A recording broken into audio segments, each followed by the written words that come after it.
Bonjour et bienvenue dans cette nouvelle vidéo. Je suis trop contente de vous retrouver pour vous parler de mon récit d'accouchement. Je compte reprendre les vlogs prochainement et donc je me disais qu'il fallait que je passe par là parce que forcément la dernière vidéo qui a été postée, ça a été un vlog grossesse. D'ailleurs, si tu ne l'as pas vu, je te mets la vidéo juste ici. Et donc, ben voilà, là le but c'est, on est 4 mois post-accouchement demain. Clairement, donc j'avais envie de vous faire part de mon récit d'accouchement. Je pense que ça peut intéresser plus d'une femme pour savoir un petit peu comment ça se passe, comment je l'ai vécu. Et puis ça me permet de me remettre des mots un peu sur il y a 4 mois quoi. Donc c'est parti, sans plus tarder, on démarre. Et faut savoir que du coup, ma fille est née le 7 novembre 2025. Et que mon terme était prévu pour le 5 novembre. Donc j'ai fait du RAB, j'ai fait elle est née à J+2. Du coup, je vais vous expliquer un petit peu comment ça va se passer. Le jour de mon terme, je me souviens, j'avais des petites contractions. Je suis allée à la clinique parce que du coup, j'avais choisi une clinique pour accoucher. Je préférais une clinique privée. Du coup, ce jour-là, je me rends à la clinique, on m'ausculte, on regarde un petit peu mon col et ce qui se passe, c'est qu'il n'y a rien. Il n'y a rien, j'ai un col, hein, tout va bien. Sauf que mon col est fermé. Et donc, moi, je me dis, ok, ce sera pas pour tout de suite. Donc, en fait, moi, ma crainte, c'était de me faire déclencher. Je vous tenais vraiment à cœur qu'elle vienne naturellement et que on la bouscule pas pour qu'elle arrive au monde. Sachant que là je dis elle parce que forcément bon c'est une fille, mais tout le long de la grossesse on disait le bébé parce que du coup on avait choisi de ne pas savoir le sexe, donc jusqu'à la naissance. Donc on ne savait pas du tout si on allait avoir un garçon ou une fille. Voilà, et mon projet de naissance, c'est vrai que je ne l'ai pas dit, mon projet de naissance c'était d'accoucher sans péridurale. Donc c'est mon premier bébé aussi, ça je ne l'ai pas dit. Donc voilà, pour vous remettre un petit peu de contexte. Donc là, on est le 5 novembre, le jour de mon terme, et le col est complètement fermé. Donc bon, on rentre à la maison, je me dis, bon, de toute façon, c'est comme ça, on verra. J'avais cette crainte du 11 novembre qu'on me déclenche. Mais bon, tous les jours paraissaient très longs, évidemment, parce que quand tu dépasses ton terme, tous les jours paraissent une éternité. T'es toujours là en train de te dire, peut-être que c'est pour aujourd'hui, peut-être que voilà, ça va être aujourd'hui, etc. Et donc voilà. Donc je me souviens le matin où je me lève le 5, je me dis, oh, mon Dieu, c'est pas pour aujourd'hui. Donc j'étais un peu dépitée, j'en avais marre parce que je me disais, dans ma tête, le max c'était le 5 novembre. Et là j'ai l'impression que du coup je vais faire du rab en fait. Et moi j'avais pas prévu ça. Donc je comptais en plus que, je sais pas, je pensais que j'allais accoucher avant. Donc bref, on est le 5, c'est en plus la pleine lune. Donc tout le monde me disait, mais tu vas voir, elle va naître dans la nuit, tu vas accoucher dans la nuit, etc. Au final, rien. Donc j'étais un peu deg, que tout le monde dise, c'est pour bientôt, et que tout le monde t'en parle en fait. Donc c'est normal, tout le monde est excité. Mais finalement, il n'y a rien qui se passe, donc c'est un peu frustrant. Mais bon, je savais que ça allait être imminent dans tous les cas. Donc voilà, le 5, col fermé. Le 6, je me réveille. Et là, petite sensation quand même, pas assez régulier, mais des contractions, mais qui sont pas fortes. Et pas assez régulières non plus, très espacées, toutes les demi-heures. Donc c'est pas du tout, voilà, c'était pas du tout du travail. Sauf que je me souviens, je vais travailler dans un café donc avec Alexis, on va travailler tout ça. Je me sens pas bien. À la fin de la journée, on rentre à pied et on en avait pour facile 1h15 de marche quoi, pour rentrer chez nous. Et on s'arrête beaucoup. J'ai des contractions, je dois carrément m'arrêter, je dois souffler. Là, ça commence à être intense. Et depuis donc 16h, je me souviens 16h, à partir de 16h en fait, le 6, j'ai eu des contractions régulières toutes les 3 minutes. Donc là, je me disais, ok, j'ai l'impression que là, c'est parti. C'est le travail qui commence à être là et tout. Donc la journée se passe, on arrive à 21h, je dis Alexis, franchement, je ne me vois pas passer la nuit comme ça. Viens, on va à l'hôpital et on voit ce qu'il en est, quoi. Est-ce que déjà ça a ouvert mon col? Enfin voilà, c'est un premier bébé, je ne savais pas ce que c'était. Est-ce que c'est des vraies contractions de travail? Qu'est-ce que c'est? J'avais besoin d'être éclairée, donc on retourne à la clinique le lendemain. Et donc le 6, hein, à 21h. Et donc là, elle m'ausculte et elle me dit, vous êtes ouverte à 1. Je me dis, ok, bon, c'est pas grand-chose, mais au moins ça veut dire que ça commence à travailler, que ça s'ouvre, que voilà, les contractions sont pas là pour rien, ça bosse quoi. Donc elle me dit de rentrer chez moi parce qu'elle connaît mon projet d'accouchement donc sans péridurale et elle me dit là, franchement, faites le max de travail chez vous et quand vous en pouvez plus, vous venez. Donc je dis ok, c'est parti. Donc on rentre à la maison, je passe une nuit horrible parce que toutes les 3 minutes, je vous ai dit, à partir de 16h, le 6, j'avais des contractions. Donc je passe une nuit horrible, j'ai mal, je dors pas de la nuit, on se réveille, et là, le matin, toujours pareil, hein, j'ai des contractions tout le temps régulières. À 11h du matin, je commence à ne plus en pouvoir, enfin vraiment, c'est intense. C'est pas que j'en peux plus, mais c'est vraiment intense et ça commence à faire vraiment très très mal. Donc je me dis en vrai, je veux savoir où on en est, encore une fois. Là, c'est chaud, quoi, ça me fait vraiment mal. On part à la clinique, encore une fois, et là, je me dis, j'espère qu'ils vont me garder. Et là, elle m'ausculte ouverte à 3. Et là, elle me dit, bon, bah, on vous garde, ce sera certainement pour aujourd'hui. Si ça avance bien, avant ce soir, logiquement, si tout va bien, c'est possible que vous accouchiez aujourd'hui. Donc, j'étais trop contente. Je me suis dit, yes, il me garde, je suis hospitalisée. Enfin, c'est bon, je sortirai pas. La prochaine fois que je sors de l'hôpital, c'est avec mon bébé. Donc là, j'étais trop contente. Donc à partir de là, elle m'auscule, tout ça. Enfin bref, elle me dit que ma chambre va bientôt être prête. Je me souviens, je prends un bain. Elle me dit, est-ce que vous voulez vous détendre, prendre un petit bain, etc. Donc je vais dans le bain, je me souviens, ça me fait trop du bien. Je reste, je pense, 2 heures dans le bain, hein, franchement. Je gère bien mes contractions, je souffle, je m'endors même entre des contractions, donc, parce que j'ai vraiment pas dormi de la nuit. Donc même toutes les 3 minutes, en 3 minutes, je réussis à m'endormir et je me réveille à chaque fois. Enfin, j'étais un peu, j'avais pas trop de notion du temps à ce moment-là. Bref, ça se passe, je sors, je me souviens donc du bain, je vais dans ma chambre qui était prête.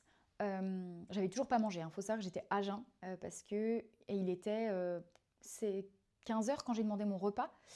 Je demande mon repas, mais en fait, à chaque fois que j'ai une contraction, j'ai envie de vomir. Donc, et entre les contractions, j'ai faim. Logique, parce que j'ai rien mangé, donc je commence vraiment à avoir la dalle. Sauf qu'en fait, dès que j'ai une contraction, j'ai envie de vomir. Donc, elle me prévient, la sage-femme, elle me dit, bon, je vous ramène votre repas, mais il y a de grandes chances que vous n'arrivez pas à manger, parce que logiquement, quand on est au bord d'accoucher et qu'on a des contractions, c'est un peu compliqué. Et en fait, on n'a pas trop faim, quoi. Donc moi je savais pas trop, donc elle m'amène mon repas vers je sais pas 15h30, je l'ai eu hyper tard mon repas parce qu'ils m'ont oublié en plus, donc c'était interminable. Euh, donc bref, je reçois mon repas, effectivement je pique 3 fourchettes dans mon repas, je mange, ça me fait du bien, et dès que j'ai une contraction j'ai envie de vomir, donc je me dis non c'est bon, je mange pas, ça sert à rien, donc je n'ai pas mangé. En vrai j'ai fait 24 heures de jeûne un jour là, je me souviens. Parce que mon repas, la veille, j'avais mangé donc le 6, je sais pas, vers 20h, et j'ai mangé après avoir accouché vers minuit. Donc j'ai même fait plus 24 heures de jeûne. Bref. Et donc du coup, donc voilà, mon repas, je le mets de côté. À 16h, elle vient m'ausculter. Et là, elle me dit, vous êtes ouverte à 6, et la poche des os, parce qu'il faut savoir que je n'ai pas rompu la poche des os tout de suite. Donc elle m'ausculte et elle me dit, ah bah là vous êtes ouverte à 6, ça travaille vraiment bien, le bain ça vous a fait du bien, vous dilatez super bien. Et la poche des os est prête à se rompre. On voit qu'elle est vraiment à 2 doigts de se rompre. Donc je me dis ok, et là je prends peur. J'ai toujours cette idée d'accoucher sans péridurale, mais j'ai trop peur. Je me dis mais non, mais c'est mort. Enfin, je sais très bien que je lui pose des questions. Je lui dis mais en fait, ça veut dire que là, quand elle va se rompre, bah en fait, ça va être plus intense mes contractions. Et elle me dit bah oui, c'est vrai que c'est pas pareil. Ça va peut-être plus s'accélérer, ça va être plus intense. Il y a moyen, mais vous gérez très bien, franchement, continuez comme ça, elle me rassure, elle est trop bien. Franchement, ma sage-femme, elle était géniale, c'est elle qui m'a accouchée. Elle a fait 1 heure sup pour m'accoucher. Trop mignonne. Moi, je lui ai dit, bon, vous n'êtes pas obligée, mais elle m'a dit, non, non, franchement, je vous ai suivi toute la journée, j'ai vraiment envie de vous accoucher et tout, donc trop mignonne, franchement, elle m'a trop, trop bien accompagnée. Je l'ai hyper bien vécu, mon accouchement, donc vous verrez. Donc franchement, trop, trop bien. Donc là, clairement, je lui fais part de mes peurs. Je lui dis non, mais j'ai peur. Limite, je commence un peu à pleurer. Enfin, j'avais les larmes aux yeux. Et je me dis j'ai peur. En fait, là, je prends panique. J'ai pas dormi de la nuit. Depuis 16h la veille, ça fait 24 heures. J'ai des contractions toutes les 3 minutes, même si elles n'étaient pas si intenses la veille. Là, ça commence à s'intensifier. Je flippe. J'ai peur. Et je me dis tant pis pour la péri. J'ai envie de la prendre. Elle me dit patientez un peu. Si dans 30 minutes vous êtes toujours dans le même truc, dans le même état d'esprit, appelez-moi et j'appellerai l'anesthésiste. On fera la péridurale. Et là, je flippe, hein, franchement, je me dis non, mais c'est mort, j'aurai jamais assez de force. Déjà, j'ai pas mangé, j'ai pas dormi de la nuit. Toutes les 3 minutes j'en ai, je peux même pas respirer. En vrai, c'est plus la peur qui m'a fait prendre la péri que le fait que j'étais à bout. C'est vraiment la panique. Là, aujourd'hui, je pense pour mon deuxième, je sais comment ça se passe. C'est une première expérience, donc j'ai moins peur de l'accouchement, je sais comment on fait. Je dis pas que je suis une pro, pas du tout, mais je sais. C'est plus l'inconnu. Donc, j'aurais moins d'appréhension à l'idée de le faire sans, quoi. Donc bref, je demande la péridurale. Au bout de 30 minutes, je la rappelle, je dis non, je veux la péridurale, s'il vous plaît. Elle me dit bon, d'accord, très bien, je vois que vous êtes en panique. Je dis oui, oui, là. Et puis franchement, ça s'intensifiait. oh là là, les contractions devenaient de plus en plus compliquées. C'est une sensation voilà, qu'on ne connaît pas, hein, donc c'est tout nouveau, ça fait mal forcément. Je galérais vraiment, donc hop, 17 heures péridurale posée. Franchement, je me suis fait un sang dents quand j'avais trop peur de la péri. Au final, j'ai rien senti. Nickel. Par contre, il fallait juste pas bouger. Et moi, vu que mes contractions, en fait, j'en avais vraiment toutes les 3 minutes et elles duraient max 30 minutes. N'importe quoi. Max 1 minute. Donc en fait, j'avais des contractions très très régulières et elles duraient pas longtemps. Alors que moi, on m'avait dit que c'était des longues contractions que j'allais avoir, mais j'allais avoir plus de répit entre chaque contraction. Pas du tout mon cas. Moi, elles étaient vraiment très rapprochées et pas longues. Donc ce qui veut dire qu'en fait, c'était souvent revenu et j'en pouvais plus quoi. Donc en fait, j'ai pas trop le temps de souffler. Donc je pense que c'est pire. Je préfère avoir des plus grosses contractions, je pense, mais avoir 10 minutes entre chaque contraction quoi. Mais là, c'était 3 minutes max. Donc c'était vraiment relou depuis 24 heures. Donc j'en avais ray-le-bol. Puis bah là, ça commence à être intense. Donc 17 heures, boum, la péridurale posée. Oh, le soulagement. Et là, je me dis, franchement, je regrette pas. Donc c'est vrai que de manière générale, quand j'ai une idée en tête et que ça se passe pas comme je veux, j'ai l'impression que je le vois comme un échec. Mais là, pas du tout. Je me suis vraiment dit, Charlène, vaut mieux que tu aies pris la péridurale parce que comme ça, tu vas pouvoir pousser. Tu vas pouvoir kiffer ton accouchement, entre guillemets. Tu vas pas avoir peur. Enfin, c'est pas grave, vaut mieux le faire sur le deuxième, mais au moins là, ça te rassure. Donc voilà, j'étais complètement OK avec ça. J'étais trop contente limite de l'avoir pris parce que ça m'a fait souffler. J'avais qu'une hâte, c'est découvrir mon bébé. Et après, tout s'est accéléré. Je me rappelle, elle m'ausculte à 19 heures et là, elle me dit, vous êtes ouverte à 8 et en m'auscultant, la poche des os se rompt. Donc j'étais allongée, j'avais déjà la péri et moi j'ai perdu les os à 8 du coup. Et après ça s'est grave accéléré. À partir de 19h, 20, 21, ouais, 2 heures après, elle est née. Je sentais vraiment mes contractions. Alors, je sentais les contractions, mais elles me faisaient pas mal. Je sentais que ça gonflait, mon ventre il se durcissait. Je sentais la tête pousser vers le bas. Et c'est littéralement, t'as vraiment l'impression comme si t'avais envie de faire caca. C'est exactement ça. Ça pousse. À un moment donné, je l'appelle, je dis non, mais là, j'ai vraiment trop envie de faire caca en fait. J'ai l'impression que c'est ça. Elle me dit non, c'est la tête qui pousse sur le rectum. C'est complètement normal. Et d'ailleurs, quand tu pousseras, il faudra faire comme si tu pousses par là. Comme si tu veux faire caca. C'est exactement ça. Et moi, en fait, on me l'avait déjà dit. La sage-femme me l'avait déjà dit, mais je ne l'avais pas imprimé. Et en fait, quand j'ai commencé à pousser, parce que 20h30, on a commencé à pousser du coup. Donc elle me dit allez, c'est parti, on commence à pousser, etc. Donc moi, il faut savoir que je m'étais dit. Je vais écouter mon corps, si je veux me mettre à quatre pattes, si je vais accoucher debout, à genoux, etc. Je verrai. Je ne savais pas comment faire, donc clairement, je me suis laissée guider. Elle m'a dit attrapez vos genoux. J'ai attrapé mes genoux, je les tenais. Alexis me tenait la tête comme ça et je poussais toutes mes forces. Et au début, je poussais donc par le vagin, mais c'était pas du tout ça. Elle me disait non, non, c'est vraiment par les fesses. Vous faites comme si vraiment vous voulez faire caca, c'est exactement ça. Et du coup, je me suis dit, mais je vais me faire dessus, c'est pas possible. Elle me dit, non, vous allez voir, vous n'allez pas vous faire dessus, c'est exactement ce qu'il faut faire, faites et vous verrez. Et je lui ai fait confiance, exactement. Et on croit tous qu'on va se faire dessus, mais pas du tout. C'est pas le cas. Et au contraire, je poussais très bien, la tête est sortie, c'était le plus long à sortir, évidemment, la tête.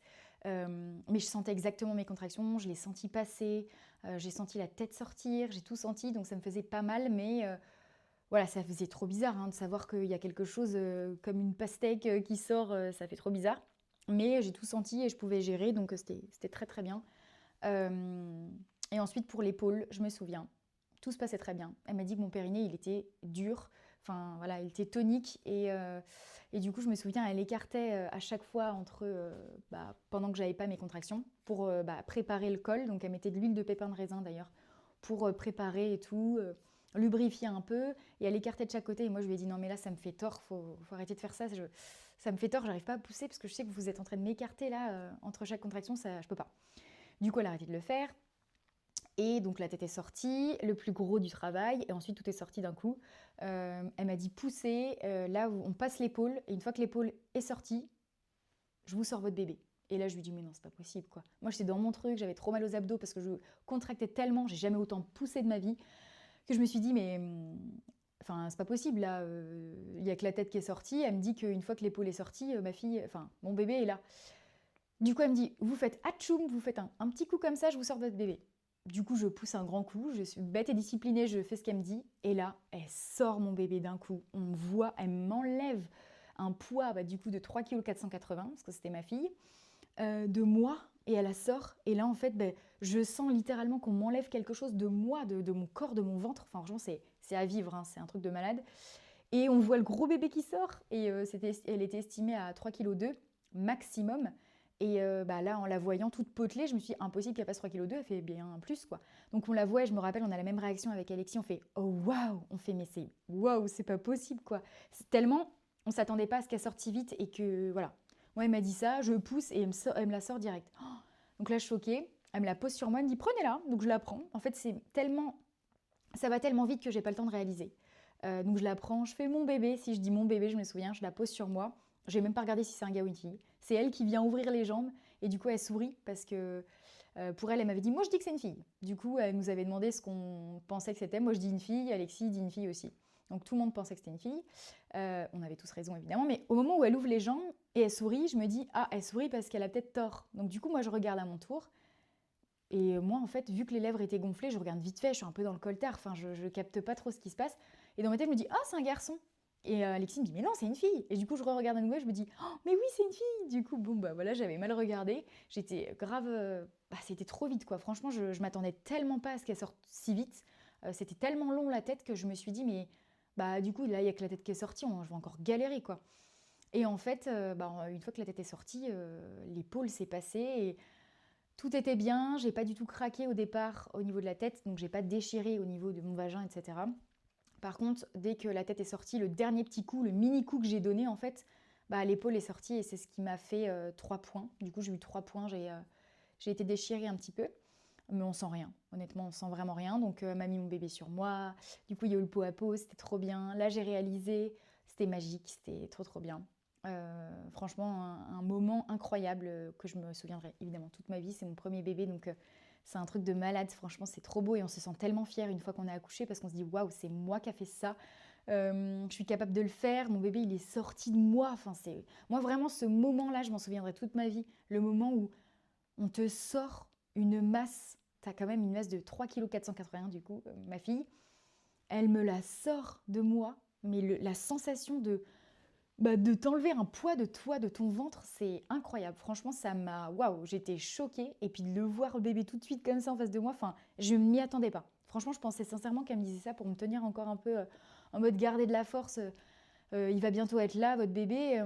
Mais je pensais sincèrement que, je sais pas, elle essayait de me motiver, mais qu'elle allait vraiment pas la sortir tout de suite, quoi.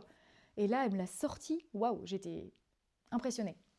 Enfin bref, incroyable, une grossesse trop bien. Faut savoir que ma grossesse, bon, je suis pas allée dans le bon ordre, mais ma grossesse s'est très bien passée. Les 3 premiers mois, j'ai juste vomi. Ça, c'était moins drôle, hein. Je vomissais tout le temps, tout le temps. Et vraiment, au bout du 4e mois, j'ai arrêté de vomir. Parfait, la forme. J'ai toujours fait du sport pendant toute ma grossesse, ça a été. Un peu moins, enfin, je faisais moins de séances les 3 premiers mois parce que je vomissais, donc c'était quand même pas simple, hein. Puis je pouvais pas savoir, c'était 2 minutes avant, j'avais envie de vomir, je vomissais. Donc voilà.